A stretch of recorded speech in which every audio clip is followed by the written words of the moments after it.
Well, I didn't have my microphone on the first time, so hopefully you can hear me and hopefully you'll enjoy this interview that we are going to do here with Traci. She's an old high school friend of mine and she has an awesome story to share. So stay tuned till the end.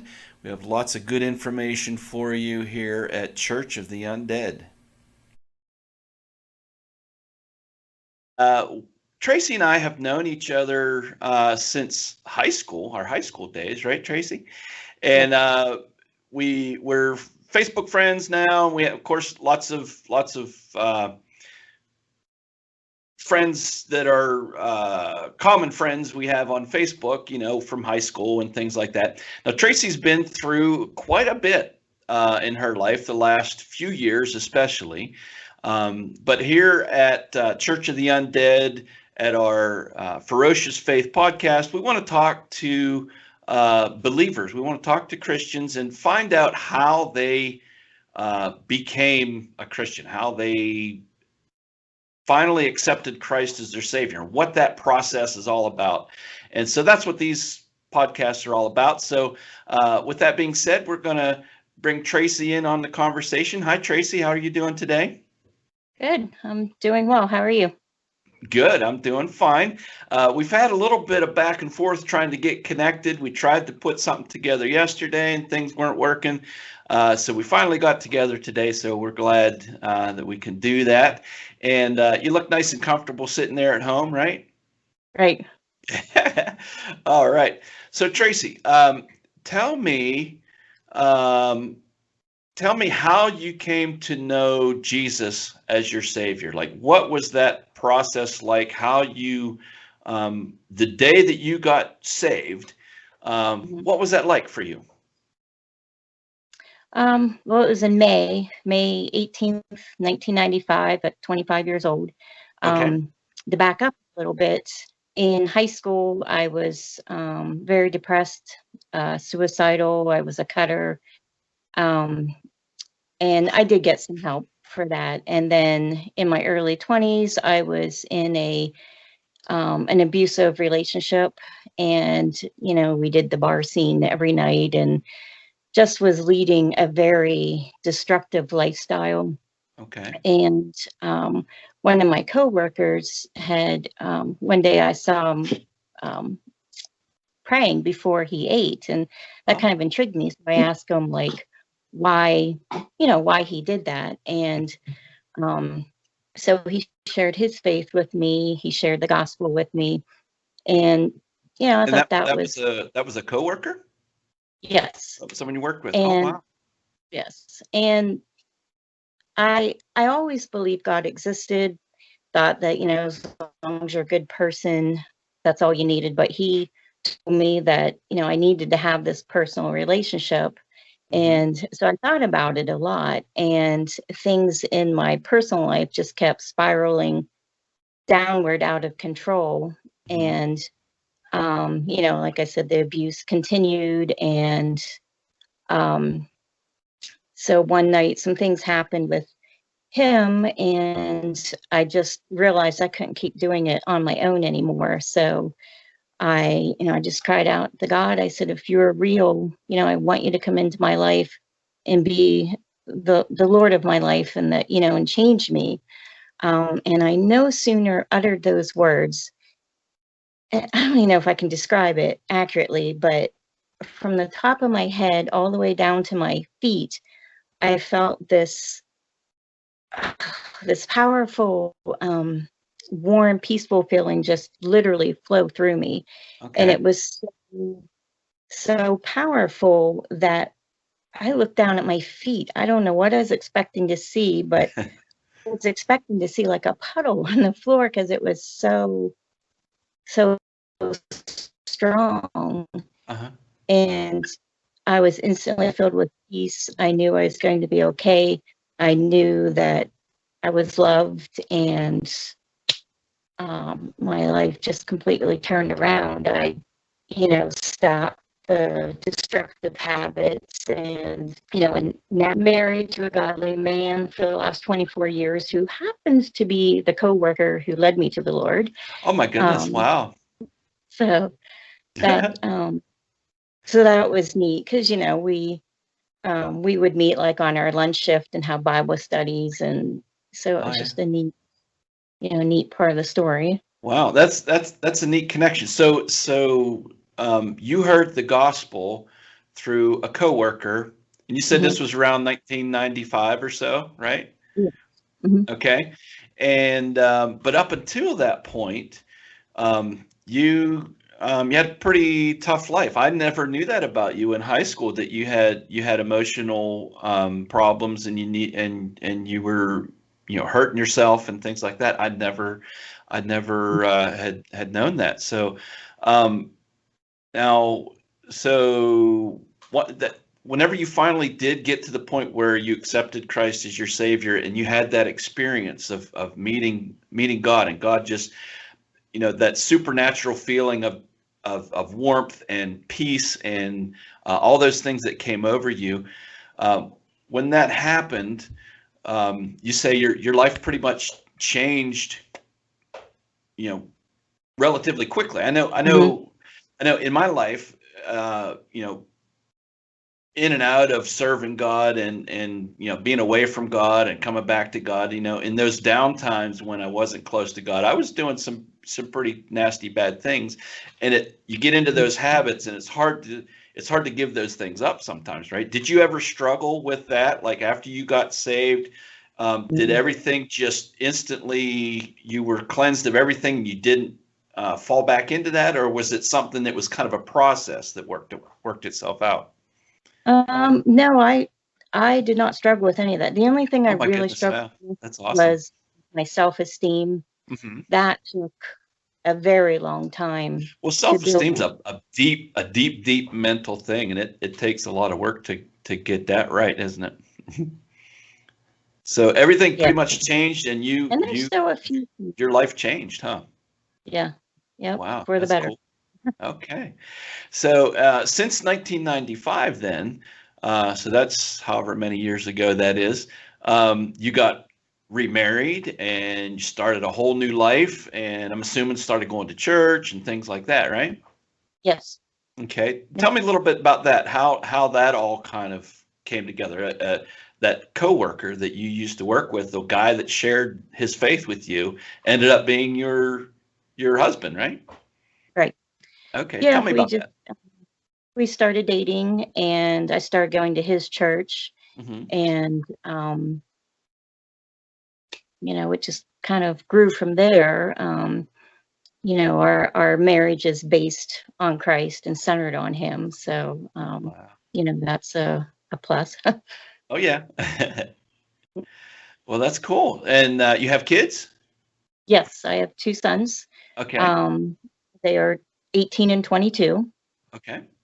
So And so what really caught my attention with your life on Facebook is um, you really have no problem sharing your faith openly on Facebook.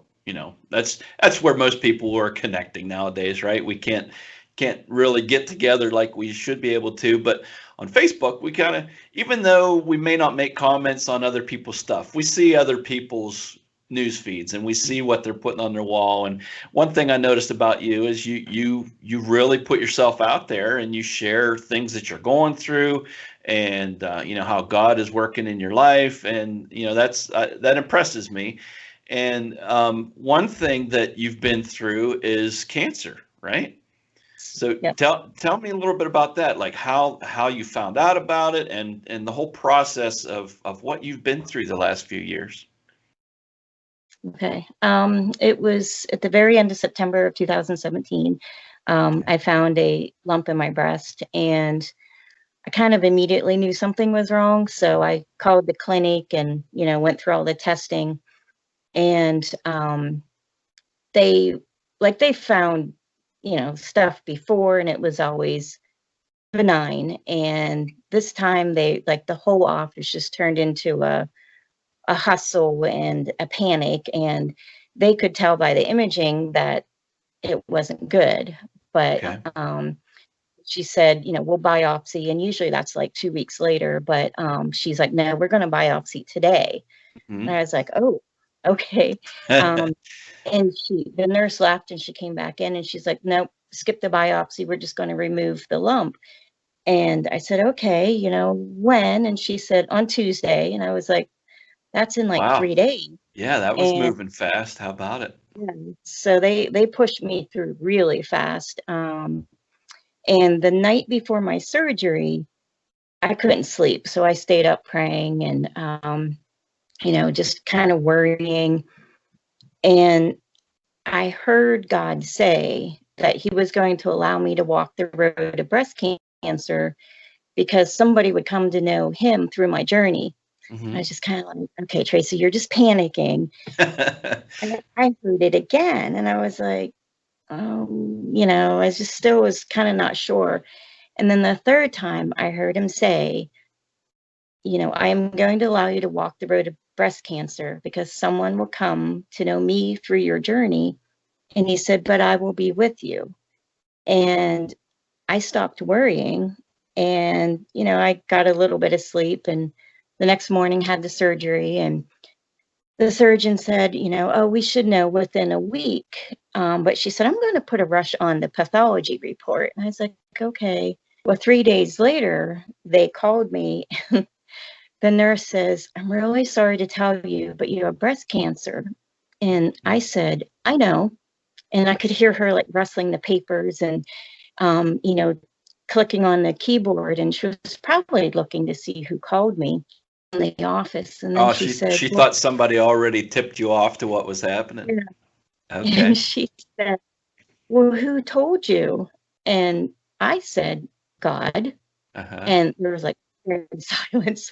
And she said, oh, well, okay, there's things you need to do. And so she rattled off all like, you have to contact the oncology department and she just went down through the list, but I don't think she knew what to say when I said that Yeah. God told me. But I mean, that's how I knew. And um, so she's rattling off all this stuff, and I was like writing it down.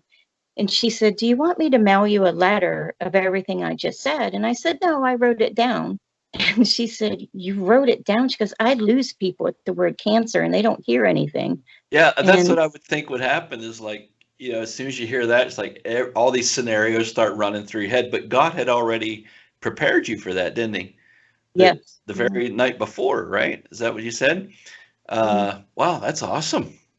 yeah. So you wrote all that stuff down, and then what happened? And then, well, I hung up the phone then, and I'd actually gotten, I picked up my cell phone and actually got a uh, message that someone in our church had passed away.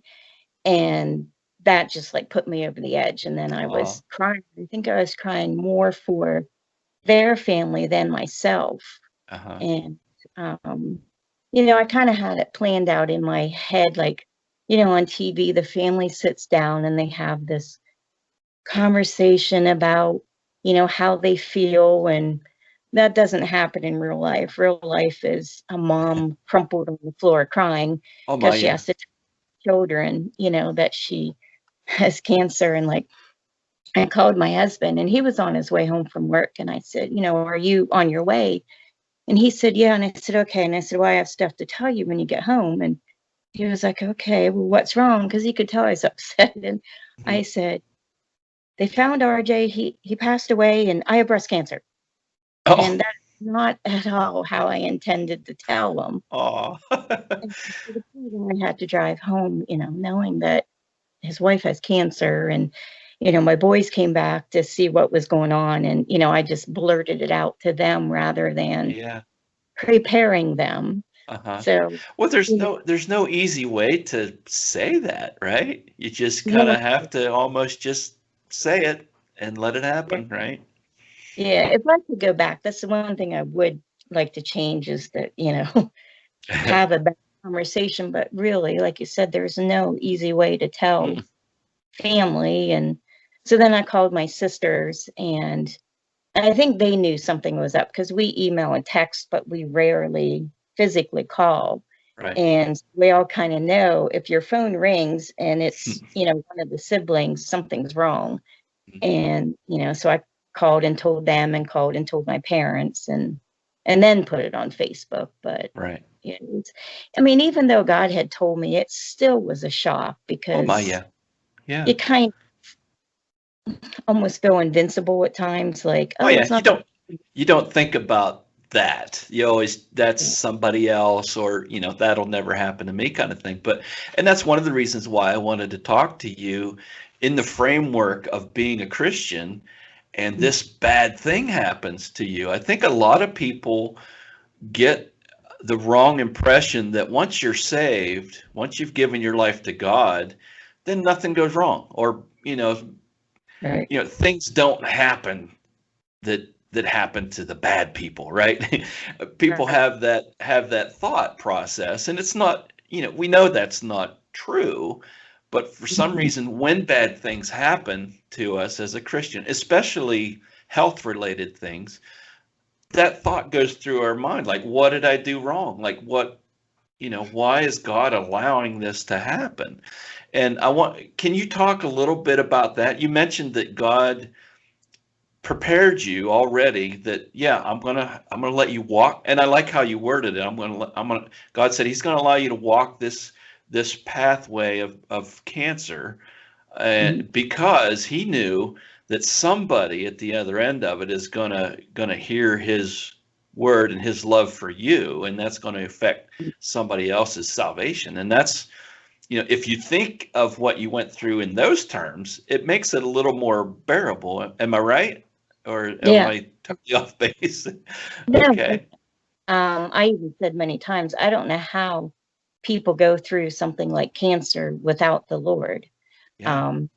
But when I was at the Because it's cancer center, scary. Even as a Christian, it's scary, right? yeah, it Yeah. is scary. And that's okay to talk about that, right? Mhm.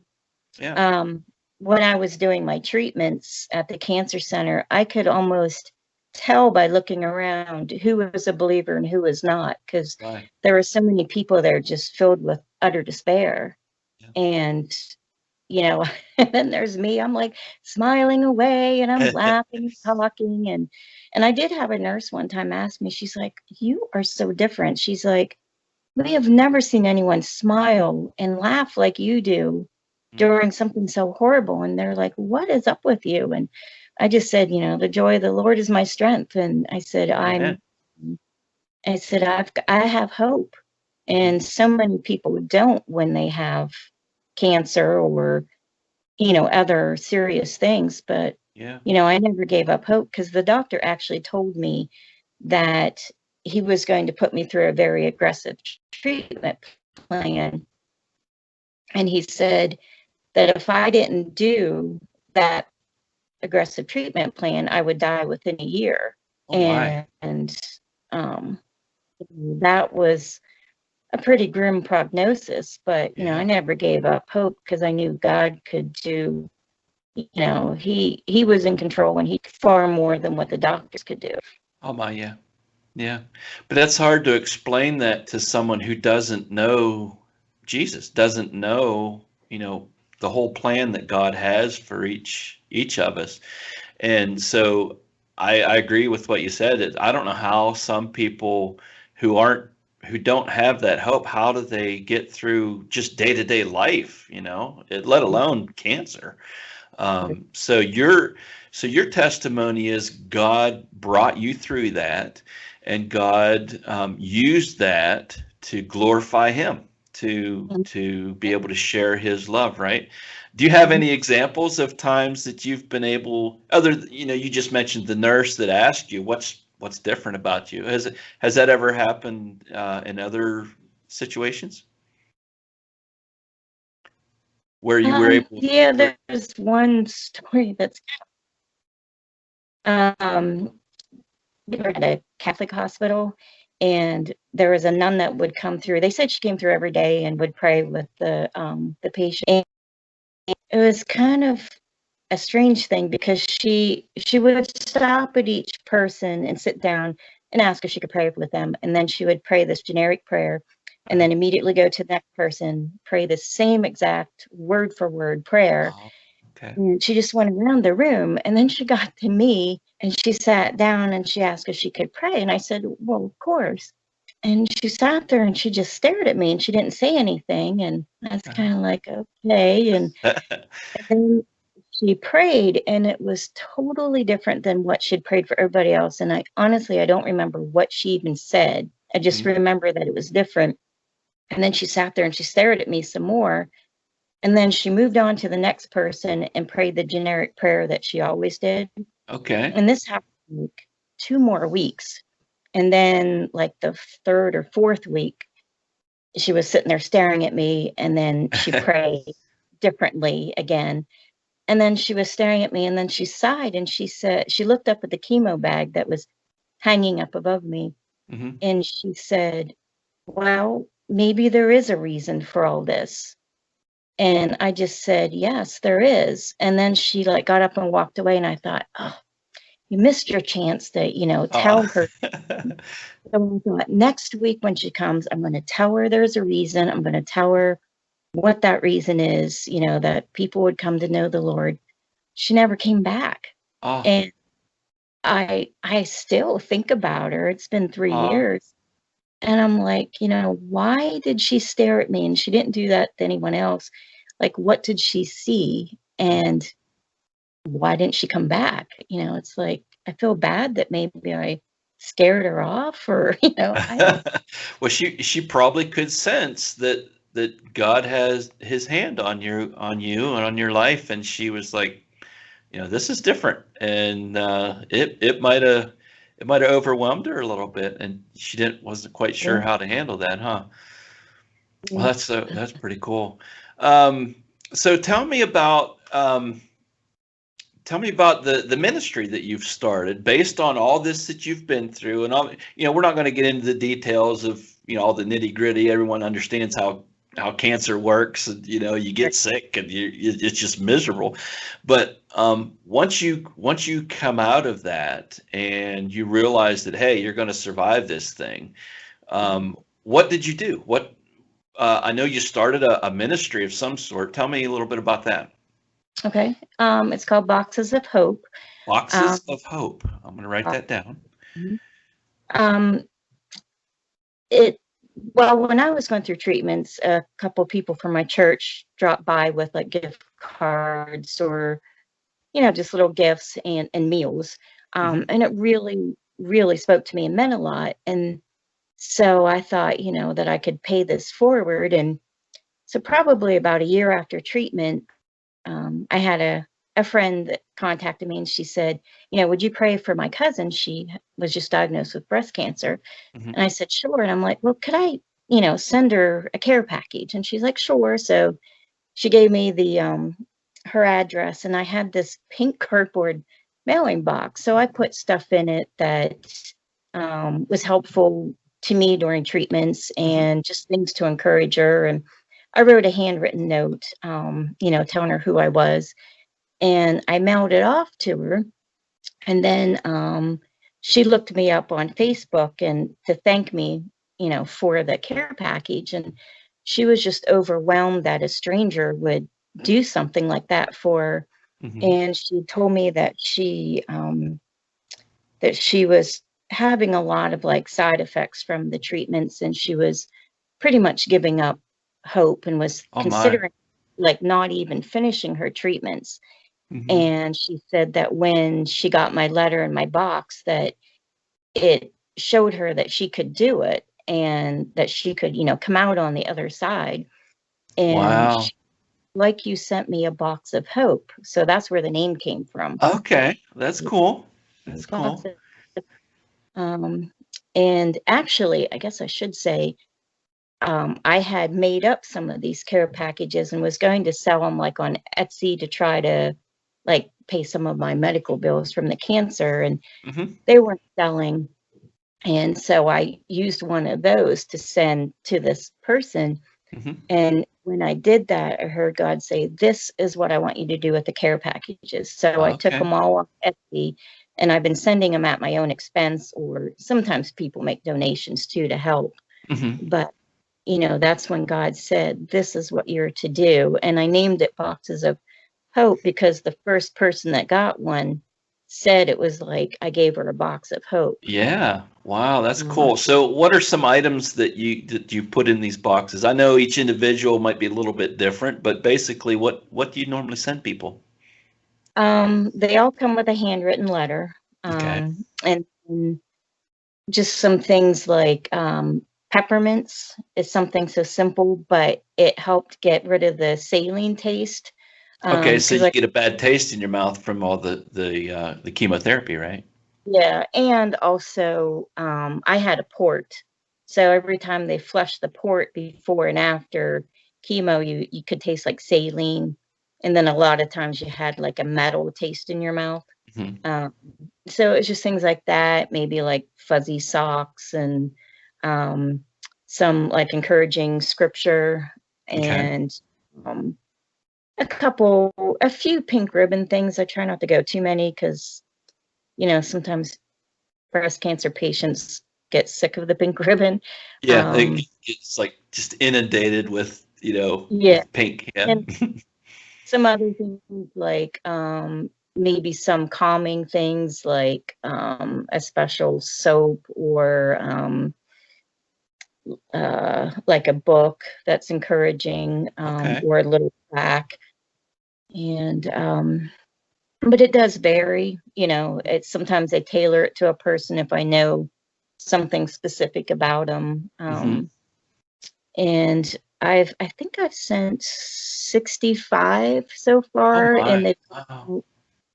and I have a map where I color the state pink if I send one, Uh-huh. and I think I've sent them to like 15 states so far. Okay. Uh, Most of them have stayed within Pennsylvania, but Hmm. I've sent some out to like Oregon um, and then I always put contact information in it and tell the women that they can like find me on Facebook. So I've actually become Facebook friends with some of them and Right.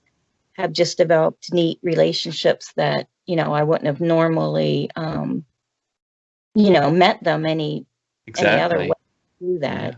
Yeah. Now, how do you get in contact with these ladies? Like, is it, friends of friends, or somebody knows somebody that knows you, and you just kind of get the names, or how does that work? That is how it started. Okay. But I have a Facebook page too, and some people Okay. have found it just through searching. Hmm. Others, it might be, a friend of a friend on Facebook that, they might have said, oh, yeah, Tracy, Hmm. she's gone through it. So it's mostly by word of mouth, I think, like Yeah. friends of friends. And that makes sense. If someone, gets diagnosed, and, someone that they know has heard your story or has come across your Facebook page with Boxes of Hope, they can make that connection, and then God just kind of puts all the pieces together, right? Yeah. Yeah, Yeah. that's pretty cool. So Boxes of Hope, and you just have the Facebook page. Do you have a website or anything like that, or just the Facebook right now? I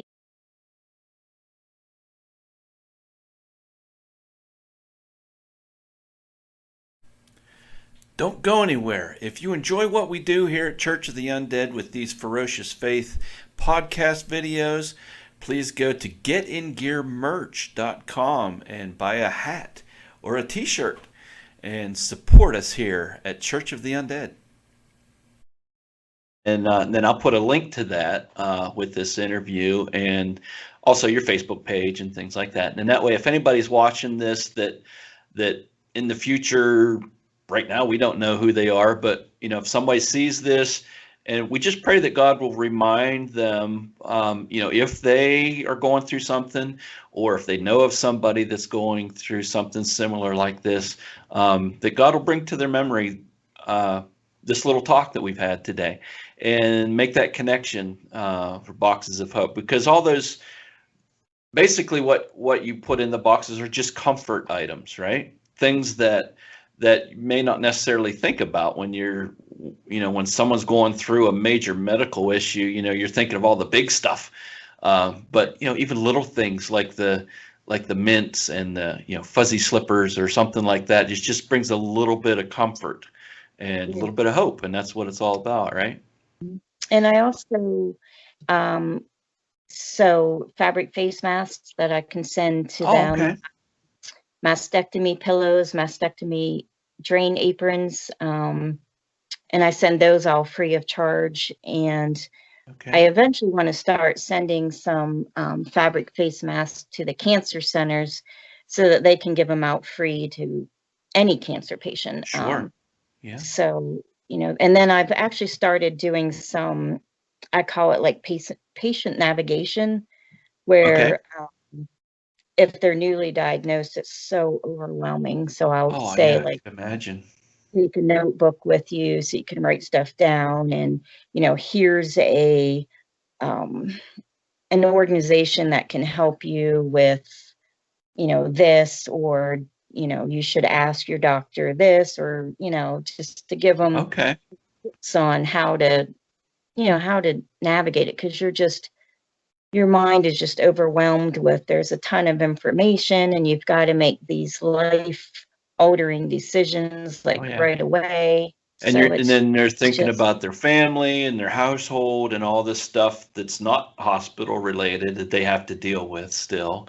And so all the other stuff then can just be, I can imagine it would be overwhelming. So that's awesome that you I almost said it's awesome that you've been through that, but it's awesome that because you've been through that, you kind of know what the steps are and what people might be going through, even psychologically, mentally, emotionally, and obviously spiritually. You want to share the good news of Christ with them as well, right? Um, so how you'd mentioned way back at the beginning of our conversation that you had some self-esteem issues way back in the day, and even after you got saved, you struggled with those. How do you struggle with those today, if at all, with self-esteem? um, not as much now. Cancer even kind of helped with that too. Um, That's what I was thinking, because you've had the opportunity to conquer something, right? And mhm. you've met all these different people in your life that deal with this kind of thing on a daily basis, and you're at that level now. I mean, you've been through stuff that you know other people haven't been through, and that I'm sure that would help with your self-confidence. Even that's one of those unintended consequences, right? You make it through, but then all of a sudden you feel, yeah, I'm pretty tough.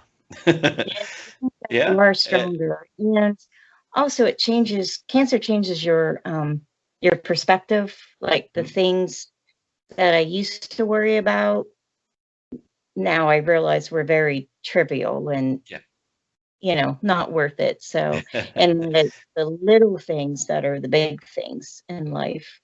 So, The important that things. that helps too. Because Hmm. if I start to worry about stuff, I'm just like, it's not important, Tracy. Yeah, exactly. And then I have Exactly. my husband to remind me of things too. He's like, just, it's a big of a deal.